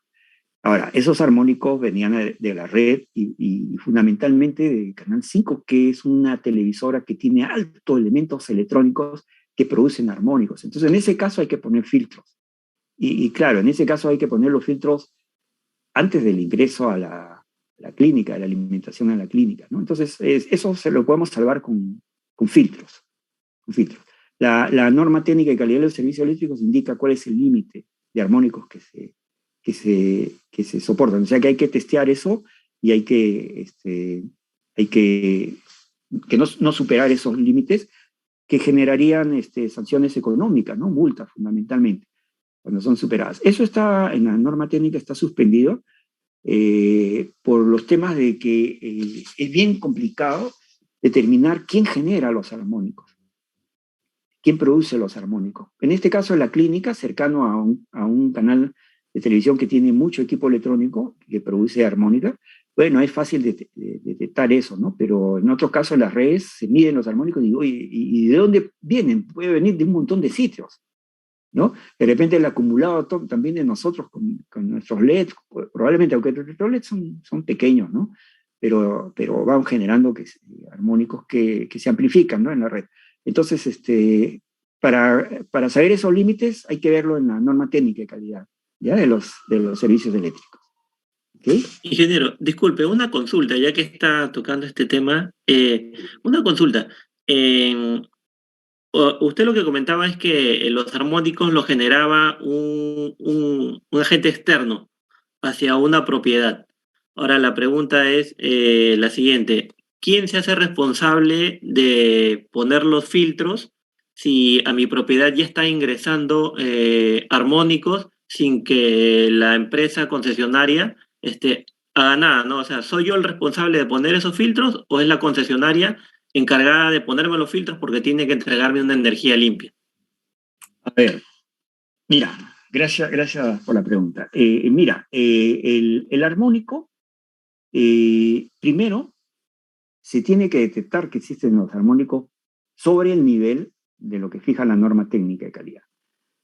Una vez que se ha determinado eso en la red, entonces hay que ver quién está produciendo los armónicos porque son ellos los que deberían poner los filtros para que no ingresen a los armónicos a la red. Son ellos los que deberían poner. Esa posibilidad de determinar cuáles son las fuentes de armónicos es bien complicada. Se puede realizar, sí, a un alto costo, pero es bien complicada determinar eso. En el caso del ejemplo de la clínica que les mencionaba, ellos lamentablemente estaban usando pues, una red que estaba con alto nivel de armónicos y el suministrador de equipos dijo, no te doy la garantía. Ellos se han visto obligados a que ellos poner el filtro, no la otra empresa, poner un filtro para que no ingresen armónicos hacia su consumo, ¿no? O sea, tendríamos que verlo de esa parte. Este tema de armónicos en la norma técnica de calidad está suspendido en estos momentos. por ese tema que es difícil ubicar las fuentes de armónicos para que ellos corrijan ese problema. Ellos son los que deberían poner los filtros, no la empresa de distribución. ¿Correcto? Muy bien. Sí, ingeniero, gracias. Bien, bien, muy bien. Muy bien, vamos a ver, ya son poco más de las 6:30, vamos a tocar algunos puntos de estas características y esto ya lo estamos terminando la próxima semana. Una de las cosas que debemos considerar es la posibilidad de ampliación sin sustitución de materiales, sin paralización del servicio. ¿Por qué razón esto es importante? Porque de acuerdo a lo que está en la norma técnica, y eso sí está vigente, las empresas de distribución no nos pueden cortar el servicio por más de 4 horas en un periodo de 6 meses, ¿no? Entonces, ¿por qué? Porque si se nos cortan el servicio, nosotros tenemos un contrato de suministro eléctrico. Ese contrato de suministro eléctrico se ve mellado cuando nos cortan el servicio, no nos están cumpliendo. Y nosotros estamos gastando otra energía, estamos gastando energía más cara. Fíjense, quemar velas cuesta más que usar la energía eléctrica. Me refiero, la vela reemplaza un foco, ¿no? Cuesta más quemar velas y además hace daño visual, todo ello, ¿no? O sea, si consideramos todo eso, es muy perjudicial usar velas. Entonces, cuando no tenemos servicio eléctrico, usamos velas, usamos linternas, usamos rayos a pilas. Todo eso es otra energía que la tenemos que pagar. ¿Por qué? Porque la empresa no nos puede dar el servicio eléctrico. Eso sí está penado. Eso sí está penado. Entonces, las ampliaciones, procurar que no se paralice el servicio para no estar dentro de ese rango de 4 horas durante 6 meses, ¿no? Eso tenemos que considerarlo. Ahora, ¿qué hacemos para ello? Bueno, depende, pues, nosotros vamos a hablar sobre esquemas de distribución en una próxima clase, y ahí van a aparecer qué esquemas son los que debemos usar para asegurar la continuidad del servicio. Si nos falla un alimentador, debe haber otro alimentador de reserva que pueda alimentar, dar la continuidad al servicio, ¿no? El otro es bajas pérdidas de energía. Estas bajas pérdidas de energía, por esta razón, hay 2 razones para usar bajas pérdidas de energía. Permítame ver aquí. Una de las razones es por eficiencia. La baja pérdida de energía, una red, si tiene altas pérdidas de energía, no es eficiente, pues, ¿no? Estamos perdiendo mucha energía. Y lo otro es por tarifas. Fíjense, la tarifa de distribución se conoce como valor agregado de distribución. Este valor agregado de distribución se aplica para media tensión y para baja tensión. Ambos tienen su VAT, su valor agregado de distribución. La fórmula genérica de ese cálculo de tarifas es esta. Anualidad del BNR. BNR es un concepto que se utiliza en tarifas para reemplazar las redes existentes por redes equivalentes, pero de última tecnología, ¿no? Entonces, valor nuevo de reemplazo a las redes actuales. Y es una anualidad. O sea, esto se recupera con una anualidad calculada en 30 años, con una tasa de actualización de 12%, con una inversión en dólares. Eso está fijado por la Ley de Concesiones Eléctricas. Quiere decir que las inversiones, bajo el concepto de valor nuevo de reemplazo, no son las redes existentes, sino reemplazar las redes actuales por una de mayor eficiencia, o sea, una nueva red, digamos, que cubra las demandas que se tienen actualmente. Porque fíjense, cuando se hace una red de distribución, cuando nosotros hacemos un diseño de una red de distribución, lo hacemos para cumplir con un derecho de máxima demanda de los lotes que vamos a electrificar. Pero ¿qué pasa si después se ponen edificios? Ese edificio tiene más consumo. Las redes comienzan a tener problemas porque no están diseñadas para mayor consumo. Donde antes había 6 casas, ahora tenemos 32 casas, porque si es un edificio de 16 pisos con 2 departamentos por piso, ¿no? Entonces se duplica todo, se duplica. Entonces, bueno, será 17 pisos, ¿no? Porque algo así, porque siempre el primer piso no se tiene en un edificio de departamentos, sino más arriba. Pero fíjense,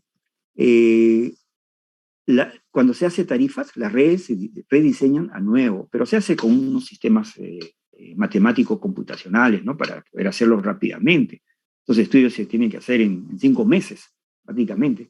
Entonces, las anualidades de estas inversiones, más los costos de operación y mantenimiento, pero no los costos de operación y mantenimiento actuales, sino los costos de operación y mantenimiento eficientes para la red nueva, dividido entre la máxima demanda. ¿ok? La máxima demanda del año anterior.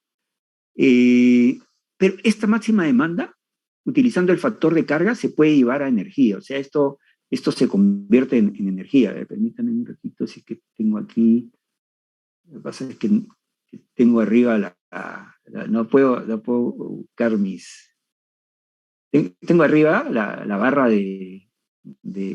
vamos a ver si es que ya vamos a moverlo aquí. Ya. Vamos a ver. Ok, voy a usar esto. Vamos a mover aquí, ya. Pero yo tengo acá esta máxima demanda, la puedo convertir en energía utilizando el factor de carga. Esto lo convierto a energía. ¿Ya? Entonces, la energía, las unidades es el kilowatt hora.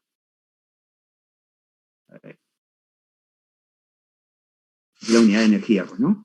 Kilowatt. Bueno, este es, sí. Kilowatt punto hora. ¿Cierto? Esa es la energía. Entonces, la demanda usando el factor de carga se puede llevar a energía.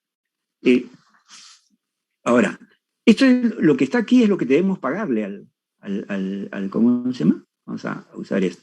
Esto de aquí es lo que debemos pagarle al concesionario de distribución. Entonces, si yo tengo, por ejemplo, yo consumo mensualmente unos 200 kilowatt-hora de energía, más o menos lo que consumo, ¿no? Entonces, esta energía de acá, esta energía es la energía de todos los usuarios, es la energía que se toma en los medidores. O sea, cuando nosotros leemos todos los medidores, tenemos la energía total de los usuarios. En teoría, esta energía, si sumamos todos los usuarios, debe ser la energía que está acá en el denominador. Entonces, si yo tengo un consumo de 200 kilowatts, ok, yo lo multiplico por 200 kilowatts, el valor que resulte aquí, yo consumo 200 kilowatts, ok. ¿Ya? En un mes yo tengo un consumo de 200 kilowatt hora. ¿Ok? Bien.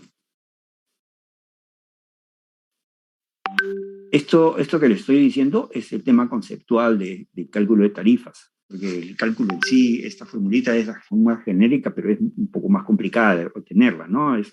Este valor, cuando tenemos acá energía, esto va a ser expresado en dólares por kilowatt hora. ¿Ok? Va a tener dólares por kilowatt hora. ¿Ok? Dólares por kilowatt hora. Pero fíjense, ¿qué sucede? Yo consumo 200 kilowatt hora.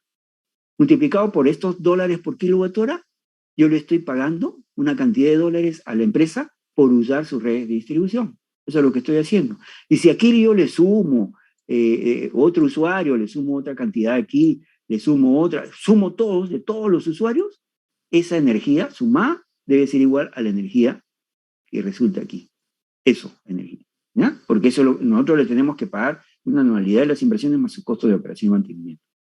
¿Ok? Entonces, eso es lo que conceptualmente es lo que se hace en tarifas. ¿Ya? Entonces, ¿qué pasa? Esta energía de acá, la E de aquí, es una energía, pero es una energía de ¿cómo se llama? Vamos a poner aquí. Esta energía de aquí es la energía de los medidores. Esto viene de los medidores, ¿cierto? Esta es la energía que se mide, medidores. Entonces, esto no es, no podemos decir vamos a decir medida, ¿ya? Vamos a poner la medida, la energía que mide. Entonces, los medidores miden el consumo interno de la vivienda. Puede haber pérdidas en las redes internas del edificio, o de la casa, o de la vivienda, o del predio, pero no mide las pérdidas fuera del predio. Entonces, esto de aquí no incluye pérdidas. No pérdidas. Entonces, si no incluye pérdidas, quiere decir que la empresa no va a ganar por las pérdidas. Nadie le va a pagar las pérdidas. Por eso manejamos pérdidas pequeñas, ¿no? Debemos de evitar grandes pérdidas, porque no incluye las pérdidas aquí, ¿no? Ahora, Esto, si este es el VAT de baja tensión, luego se recupera, ¿no? Porque en el VAT de media tensión, ahí sí intervienen las pérdidas. Entonces, en el VAT de media tensión, nosotros ya ahí se incluyen las pérdidas de baja tensión, pero no las pérdidas de media tensión. Y luego en la transmisión ya se recupera con las pérdidas de media tensión. Todo eso se considera, ¿ya? Entonces, una razón por las cuales nosotros debemos tener bajas pérdidas de energía es por eficiencia primero y porque la tarifa no nos la va a pagar. ¿Ok? Bien. Lo otro es eficiente sistema de protección. Eficiente sistema de protección. El eficiente sistema de protección significa que el sistema que definamos debe permitir que cuando hay un cortocircuito en alguna parte del sistema, salga fuera de servicio el menor número de usuarios. ¿Para qué? Para evitar el perjuicio a los usuarios y también la empresa pierde pues cuando sale mayor número de usuarios. Eso significa colocar más equipos de protección en las redes. Cuando tenemos más equipos de protección en las redes, tenemos una red más cara. Por lo tanto, la tarifa sube. Por eso que esos sistemas de eficiente sistema de protección se usan más en zonas residenciales que en las zonas rurales, porque en las zonas rurales la tarifa de por sí ya es alta.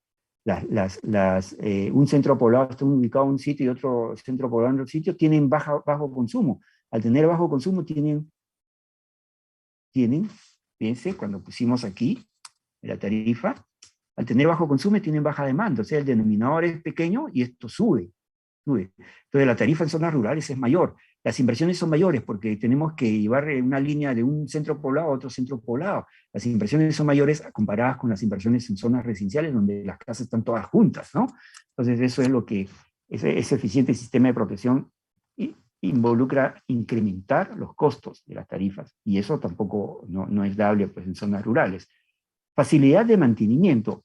Vamos a ver si tenemos algo aquí.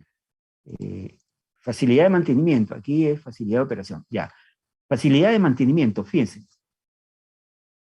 Facilidad de mantenimiento consiste en que hay empresas que tienen, que la empresa distribuidora decide a un suministro industrial o comercial, decide entregarle a media tensión o a baja tensión. Es su decisión. El usuario puede definir qué tarifa le aplica, ¿no? Y puede decir, no, yo quiero tal tarifa, siempre y cuando la tarifa evaluada por la empresa distribuidora califica, ¿no es cierto? Lo que uno pide, porque no todas las tarifas califican de eso, ¿no? Entonces, califica para que sea aplicable. Hay ciertas condiciones que deben cumplirse para aplicar las tarifas de distribución. Entonces, facilidad de mantenimiento. Las empresas tienen que dar facilidades para que puedan acceder a sus instalaciones, la empresa distribuidora, cuando hay algún problema en sus redes, cuando hay un problema en su subestación, que puede estar afectando a todo el sistema, ¿ya? Eso en forma global, digamos, le digo como facilidad de mantenimiento. Fíjese, hay una cosa, una vez había fíjese, había un sótano en un mercado de abastos, ¿no? Mercado de abastos hay en todas partes, todos los distritos tienen sus mercados. No son los mercados pues, funcionales que tenemos, Metro, Plaza Vea, Vivanda, ¿no? Sino donde vamos al mercado y incluso podemos regatear precio ahí, ¿no? Porque, a ver, ¿cuánto está el kilo de pollo? Tanto allá, pero no me alcanza, allá caserito yo sé que lo dejo ya 50 céntimos o algo así, ¿no? Pero bueno, no puede regatear. En ese mercado de abastos había un sótano acá, y acá había una rejilla. Había una rejilla, ¿ya? Entonces, aquí se iba a poner una estación de distribución, entonces acá se puso el transformador, ¿verdad? El ingeniero había hecho un diseño así. El transformador acá, el transformador tiene sus ruedas, todo eso. En esa época todavía se usaba el aceite, ¿no? Y aquí estaba la media tensión y la baja tensión. Aquí están el tablero de protección. Acá está el equipo del interruptor, el tablero de protección. Y acá le pusieron una escalera, esas llamadas escaleras de gato, ¿no? Que tiene peldaños así, y uno utiliza sus pies y sus manos para desplazarse, era así, ¿no? Entonces, ¿qué pasaba? Fíjense, un operador que baje por aquí, tenía que pasar por el costado del transformador para llegar al metal plug donde estaba el interruptor, para sacar fuera de servicio la subestación. ¿no? ¿Qué pasa? Esto, por lo general, pierde un poco de aceite. ¿Qué pasa si ahí se forma un arco? Sucede, ha habido accidentes así. Se forma un arco, se enciende el aceite, y el operador que está aquí, ¿qué cosa hace? No puede salir por la escalera, no va a alcanzar la escalera, es una muerte segura. Entonces, esto no es dar facilidad de mantenimiento. ¿Ya? Esa es otra de las condiciones que hay que dar. Y vamos a hablar un ratito, creo que con esto, facilidad de operación, y ahí nos vamos a quedar, ¿ya? ¿No estamos de tiempo? Sí, ahí nos vamos a quedar. Y mientras, por favor, vamos a ver. Mientras, por favor, les voy a pedir que hagan un registro de asistencia, ¿no? Ya está habilitada la asistencia, por favor, van registrando asistencia. Mientras terminamos de explicar esta facilidad de operación. Fíjense, hay un accidente que hubo en Tumbes, porque la red no tenía facilidades de operación. ¿Qué sucedía en Tumbes? No había planos de las redes de distribución. Cuando los planos en los estudios antiguos, pues se dibujaban los planos, ¿no? Entonces se hacía 3 juegos de planos, contractualmente nos pedían eso, ¿no? No sé si están ingresando. Ya, ok, ya estamos con 14 respuestas. Entonces se dibujaban los planos, no se usaba el AutoCAD, ¿no? Y entonces se dibujaban los planos y no había planos, pues se perdían. Fíjense, para que vean, hay empresas, no solamente en Perú, en todas partes del mundo, cuando se dibujaban esos planos, hay empresas que tienen líneas de muy alta tensión, 220 kV, por ejemplo. Bueno, no es muy alta tensión, es alta tensión. 220 kV y no tienen planos.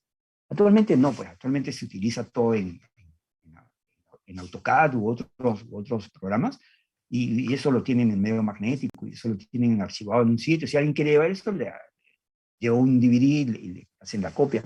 Pero antes no, pues antes se necesitaban los planos, se llevaban los planos, ya no volvían. Había 3 copias, se perdía. No hay planos. Entonces, en Tumbes no había planos, y tenían que intervenir en esta subestación. Esta era una subestación biposte metálica. ¿Ya? Acá está dibujada como si fuese un poste, pero en realidad era una subestación biposte metálica. Entonces se llamó al técnico más antiguo para que diga, oiga, necesitamos quitarle el servicio aquí. Para esto, para hacer mantenimiento a esta subestación que tenía, pues ya estaba bastante sucia, tenía fugas, todavía había problemas. Desconectaba toda la línea. Entonces el técnico más antiguo dijo, ya sí, vayan aquí, fíjense, acá hay un alimentador, y aquí hay una derivación, y aquí hay un equipo de seccionamiento, por lo tanto, abran este cortocircuito seccionado fusible. Correcto, hicieron eso. Fueron, abrieron el cortocircuito seccionado fusible, fueron a la subestación, subieron 2 operadores, con todos los equipos de seguridad, con su correa, todo ello, y uno de ellos se quitó la correa y se quitó los guantes para operar lo siguiente. Él estaba seguro que no había corriente aquí, que no había tensión. Y lo que tenía que hacer era, porque esto alimentaba por acá otras estaciones, o sea, hacia allá había otras estaciones, ¿no? Entonces, tenían que desconectar los cortacircuitos seccionados fusibles de la red, o sea, sacar los empalmes que hay en la red hacia los cutouts de los cortacircuitos seccionados fusibles, de manera de liberar la subestación, hacer el mantenimiento que le podía llevar todo un día, y cerrar nuevamente esto para dar servicio a las siguientes subestaciones. ¿Qué pasó? Cuando el operador se quitó la correa, subió con sus manos sin guantes, porque usaban unos guantes no como los que se utilizan actualmente. Esto fue un accidente que sucedió en 1982. Usaban unos guantes de cuero grandes, ¿no? Entonces, se quitó los guantes. Actualmente hay unos guantes, pues, muy livianos, muy pegados a la mano, soportan 20, 30 kV, ¿no? Bueno, el operador subió. Cuando tocó los conectores, dio un grito, se desvaneció y se cayó de cabeza. Estaba a unos 11 metros, se mató. ¿Qué había pasado? Esto, fíjense. Esto es lo que había pasado.